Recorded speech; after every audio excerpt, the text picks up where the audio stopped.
My name is Sarah Mitchell, and for 15 years, I poured my heart and soul into building Harrison Enterprises from a modest tech company into an industry powerhouse. When I started as a junior software developer, fresh out of college, old Mr. Harrison saw something in me that others missed. While most saw a quiet girl from a small town in Ohio, he recognized raw talent and determination. "You remind me of myself when I was younger," he told me during my first performance review. "Always thinking 3 steps ahead, always seeing possibilities others miss." Those words became my anchor through countless late nights, debugging code, marathon project meetings, and endless client presentations. Year after year, I climbed the ranks, from developer to team lead, then to project manager, and finally to chief technology officer. Every promotion was earned through sweat, innovation, and an unwavering dedication to the company's success. Under my leadership, our software division transformed from a struggling department into the company's main revenue generator. I pioneered our shift to cloud computing before our competitors even understood its potential. My team developed the proprietary algorithms that would eventually become our flagship product, Harrison Cloud. But everything changed when old Mr. Harrison had his stroke. I remember that day clearly.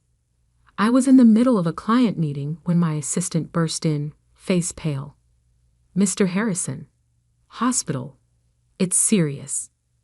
The next few weeks were a blur of hospital visits, emergency board meetings, and desperate attempts to keep the company running smoothly while our founder and CEO fought for his life.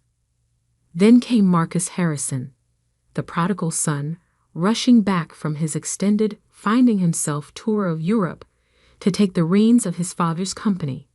I had met Marcus a few times over the years, usually at company holiday parties where he'd make brief appearances before disappearing to whatever exotic location caught his fancy that month.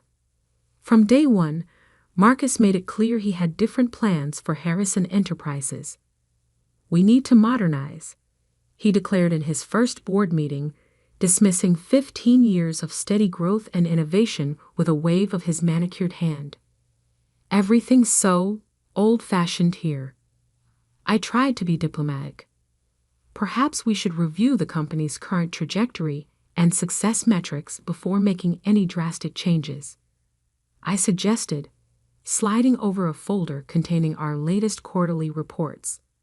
Our cloud division alone has seen 300% growth in the past 2 years.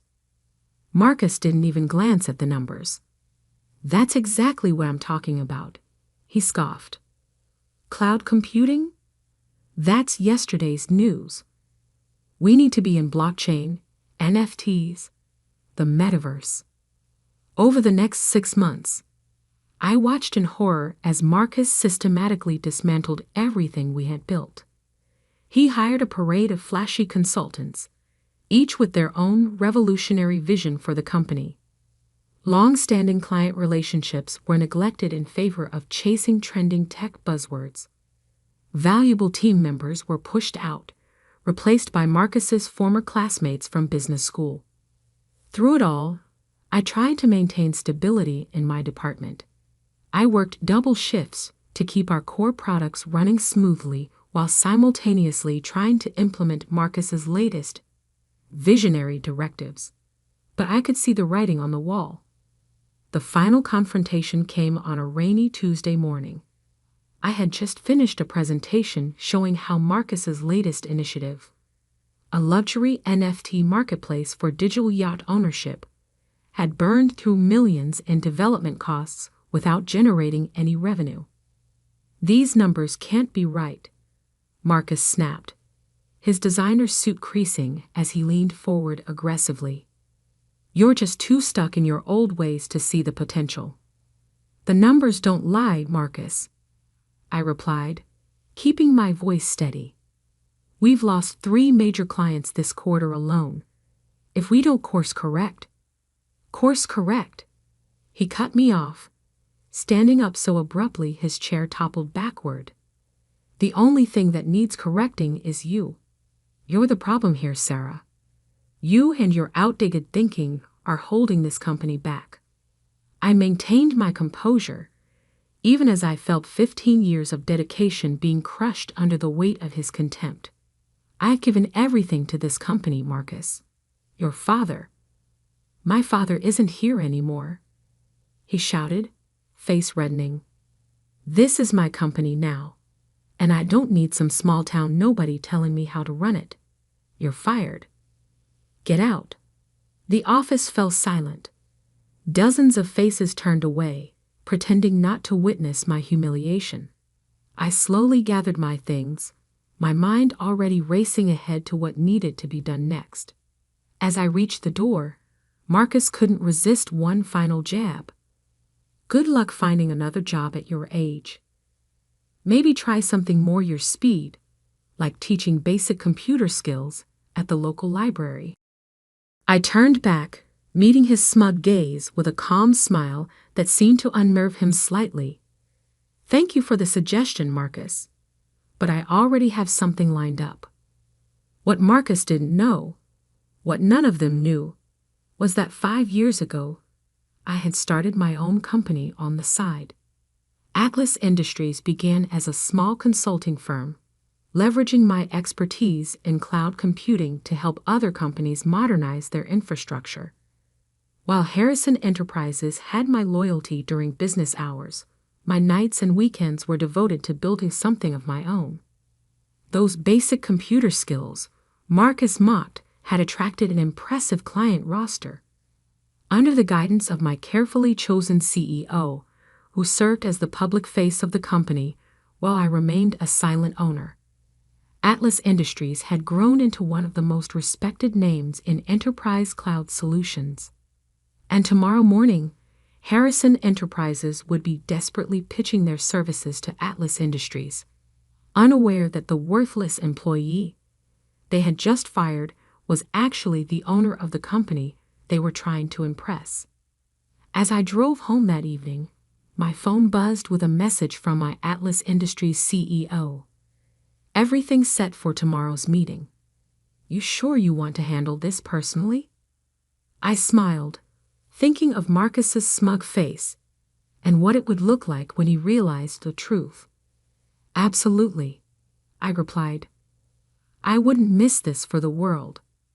The Atlas Industries headquarters occupied the entire top floor of the city's most prestigious office building.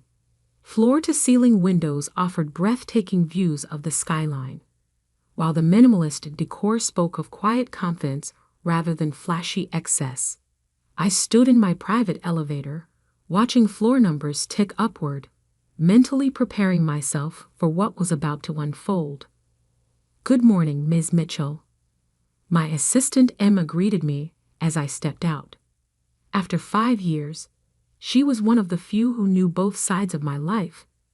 The silent owner of Atlas Industries and the now former CTO of Harrison Enterprises. The Harrison team arrived 15 minutes ago. Mr. Marcus Harrison is quite vocal about the wait. I smiled, adjusting my tailored blazer. Gone was the intentionally understated wardrobe I'd worn at Harrison Enterprises. Today, I dressed the part of a CEO who could make or break a company's future. "How long have they been waiting?" 20 minutes, Emma replied, a hint of amusement in her voice. "Mr. Harrison has mentioned his important position approximately 7 times. Well, I checked my reflection in the brushed steel walls. Let's not keep them waiting any longer." The main conference room fell silent as I entered. Marcus stood at the head of the table, mid-rant about the disrespect of being kept waiting. His new VP of Sales, Derek, a former fraternity brother he'd hired to replace our veteran sales director, sat nearby, fumbling with presentation materials. Several board members, including Thomas Chen, who'd always supported Marcus despite his reckless decisions, occupied the other seats. Finally, Marcus exclaimed, not bothering to hide his irritation. Do you have any idea who we? His voice died in his throat as I walked to the head of the table. The color drained from his face so quickly, I thought he might faint. Sarah? He choked out my name like it physically pained him. Good morning, gentlemen. I kept my voice professional, setting my briefcase down with a quiet click that seemed to echo in the stunned silence. I apologize for the delay. Shall we begin discussing Harrison Enterprises' proposal to Atlas Industries? Derek dropped his presentation remote. Thomas Chen's mouth opened and closed without producing sound. But Marcus looked like he'd seen a ghost. This is impossible, he stammered. You can't be. Where is Richard Stone? We're supposed to meet with the CEO of Atlas Industries. I sat down, nodding to Emma, who began distributing folders. Richard Stone is an excellent CEO, but he reports to me. I'm Sarah Mitchell, founder and owner of Atlas Industries. I paused, enjoying the way Marcus seemed to shrink with each word. Though you might remember me better as the small-town nobody you fired yesterday. The silence that followed was absolute. Marcus had gone from pale to ashen, his designer suit suddenly seeming like an ill-fitting costume. Derek was frantically flipping through the documents Emma had distributed, his sales bravado completely evaporated. This isn't possible, Marcus repeated weakly. Atlas Industries is $1 billion company. $1.7 billion as of last quarter's valuation, I corrected him. Though I suppose someone stuck in their old ways like me shouldn't brag about numbers. Thomas Chen found his voice first. Sarah, all these years, while you were our CTO, I built Atlas Industries in my spare time, I confirmed. Nights, weekends, vacation days, all while giving Harrison Enterprises my absolute best during working hours. Unlike some. I glanced at Marcus. I understand the value of hard work and loyalty. Marcus's face flushed red. If you own Atlas, why did you stay at Harrison Enterprises? Why work for us at all? Because your father believed in me, I said simply. He gave me a chance when no one else would. I wanted to honor that trust, help build his legacy. I stood up, walking slowly around the table. But you, Marcus, you took that legacy and treated it like a toy. You pushed out valuable employees, alienated loyal clients, and chased trending buzzwords instead of building sustainable growth. I stopped beside Marcus's chair. Yesterday, you told me to try teaching basic computer skills.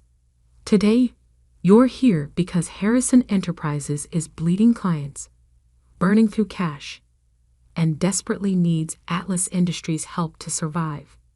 Ironic, isn't it? Marcus slumped in his chair, the full weight of his mistake finally hitting him. The client meetings you handled, the relationships you built, they're all moving to Atlas now, aren't they? I returned to my seat, opening one of the folders Emma had distributed. Not all of them. Only the ones who recognize the value of working with a company that puts their needs first. By my last count, that's about 60% of Harrison's major clients. You can't do this, Marcus protested, but his voice lacked conviction. It's not fair. Fair. I raised an eyebrow. Like how you treated the employees who built your father's company. Like how you dismissed 15 years of my dedication because you thought I was beneath you. I pulled out a document and slid it across the table. Here's what's going to happen. Atlas Industries is prepared to acquire Harrison Enterprises. The terms are non-negotiable. You can either accept our offer or watch as your father's company continues its decline under your leadership. You want to buy us out? Thomas Chen asked, already reaching for the document. Not quite, I corrected him. Atlas Industries will assume control of operations. Marcus will step down as CEO, effective immediately. The board will be restructured, and the company will return to the principles that made it successful under Mr. Harrison's leadership. Marcus shot to his feet, his chair clattering backward. You can't do this. I won't let you. Marcus, Thomas Chin cut him off sharply. Sit down and be quiet. You've done enough damage. He turned to me, his expression grave. The terms of this offer, they're more generous than we deserve. I'm not doing this for revenge, I said quietly. Your father built something meaningful, Marcus. Something that provided jobs, supported families, created real value in the world. I won't let you destroy that because of your ego. The next hour passed in a blur of signatures and legal requirements. Marcus sat in stunned silence as his authority was stripped away piece by piece. When it was done, when Harrison Enterprises officially became a subsidiary of Atlas Industries, I stood to conclude the meeting. One last thing, I said, looking directly at Marcus. Clear out your office by the end of the day. Emma will show you out. As they filed out of the conference room, I heard Derek mutter to Marcus, Dude, you fired the wrong person. Standing at the window, watching the city spread out below, I felt no satisfaction in Marcus's humiliation. This wasn't about revenge. It was about protecting what his father had built, about ensuring that good people didn't suffer because of one man's arrogance. Emma appeared at my side with a coffee. Was it worth it? Keeping Atlas a secret all these years. I thought about old Mr. Harrison, still recovering in his hospital bed. I thought about the employees at Harrison Enterprises who could now stop worrying about their jobs. I thought about the clients who would continue receiving the quality service they deserved. It wasn't about keeping secrets, I said finally. It was about building something meaningful, something that could make a difference when it really mattered. Little did I know, this was just the beginning. Marcus might have been defeated, but he wasn't done fighting, and what he did next would force me to defend not just Harrison Enterprises, but everything I had built. Marcus Harrison might have lost control of his company, but wounded pride can be dangerous. I should have known he wouldn't accept defeat gracefully. The first attack came 3 days after the acquisition. I was reviewing quarterly projections when Emma burst into my office, her usual composure shattered. Sarah, you need to see this. She handed me her tablet, open to a major tech news website. The headline made my blood run cold. Atlas Industries, ACQUI, Titanium of Harrison Enterprises, NDRNVSTIGATL, for INSIDER Trading. The article, citing anonymous sources close to the situation, suggested I had used my position as CTO to manipulate Harrison Enterprises' value, making it vulnerable to Atlas's takeover. It was a clever angle, one that played perfectly into Marcus's narrative of betrayal. Get our legal team on this immediately, I told Emma, already reaching for my phone, and set up a meeting with the board for. My phone buzzed with an incoming call. Thomas Chin. Sarah. His voice was tight with concern. Have you seen the article? Yes. Marcus's handiwork, I assume. He's not just throwing accusations around, Thomas warned. He's filed formal complaints with the SEC. He's claiming you deliberately sabotaged projects, drove away clients, all to devalue the company for Atlas's benefit. I laughed, but there was no humor in it. The same projects he ordered us to abandon, the same clients he alienated with his visionary pivots. You and I know that, But perception matters. The market is already reacting. He was right. By afternoon, Atlas's stock had dropped 12%. Several major clients put their contracts on hold, waiting to see how the scandal would play out. Marcus had found the perfect way to hurt me, by threatening everything I'd built. But he'd forgotten one crucial detail. I had receipts. Lots of them. I spent the next week working with our legal team, compiling evidence.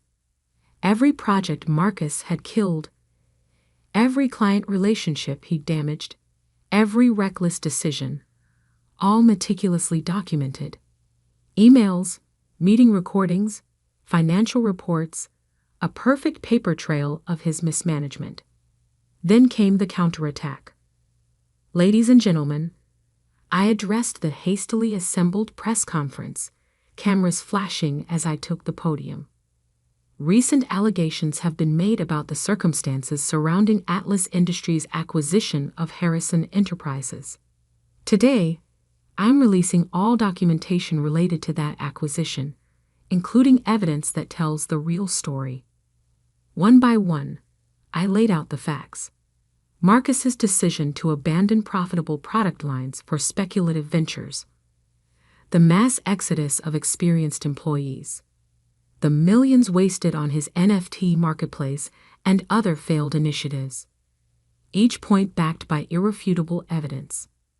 Furthermore, I continued, I'm announcing that Atlas Industries will be establishing the Harrison Innovation Fund, a $50 million investment in emerging technology companies.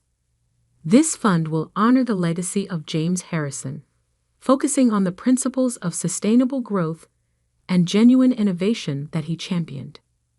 The reaction was immediate. Atlas's stock rebounded. Clients who had wavered reached out to reaffirm their commitment. But the most significant response came from an unexpected source. 2 days after the press conference, I received a call from the hospital. Old Mr. Harrison wanted to see me. He was sitting up in bed when I arrived, looking frailer than I remembered, but with the same sharp intelligence in his eyes. A newspaper lay on his lap, open to an article about the Harrison Innovation Fund. "Sit down, Sarah," he said, gesturing to the chair beside his bed. "Tell me everything." So I did. I told him about building Atlas Industries, about trying to protect his legacy, about Marcus's attacks, and how I'd defended against them. He listened in silence, his expression unreadable. When I finished, he was quiet for a long moment. Then, "I always knew Marcus wasn't ready," he said softly. "I tried to teach him that success isn't about quick wins or flashy moves. It's about building something that lasts." He looked at me, a hint of his old smile returning. "You understood that, didn't you?" "I had a good teacher," I replied, feeling tears prick at my eyes. He reached for my hand, his grip surprisingly strong. "The Innovation Fund, using my name for that. Thank you. It's your legacy," I said simply. "It should help build more success stories."